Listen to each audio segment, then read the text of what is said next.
providing high quality seedlings. Abahingisa hamwe n'abahingi ku rugo mu cyanga cya Rwenzori na Bunyoro nubo bari mu mushomo kandi kigenderwa no kureba ngo Hass Ovacado yahingwa mu bwingi ahabwe birungi byayo.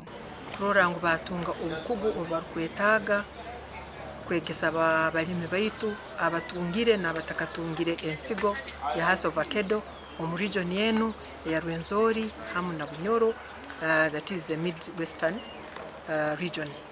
Umushomogo hona abahingisa batendekerwa hakubyarekeje meki kandi bahibwo kushomesa abahingi omundu mezi barkwetegereza. And I want to appeal to the district agriculture officers who are here.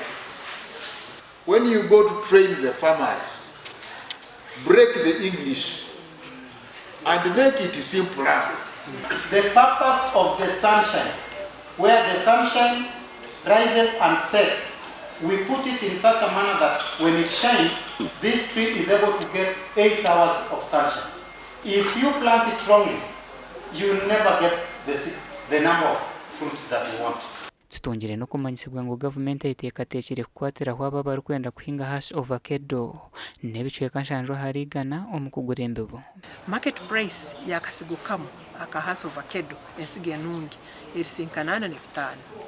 Hata sinkanana ne 5 government nijayo nesagi ku mulimi wayo na sinye 15 no Rwanda hanyuma wo mulimi na itera usingi 12 ne 5. If I have my 4 acres and you know our president is talking about 4 acres model, put this one, put this one, put this one. So when there is a fluctuation in prices, then another one can rescue you in times of what? Times of need really. Asumana Masereka mukuru w'abakozi habwa district ya KYENJOJO atabukire government obutata hwengenderwa y'abahingi bine kukoratira okutunga embebo. I move along this road from here to Kasese. You see signposts. Hass Ovacado seedlings here. Hass Ovacado seedlings here. Along the road. Yes, that's confusing. Along the road. Are they certified? Now a poor farmer called Asuman is going to buy his 50 seedlings every time he goes home.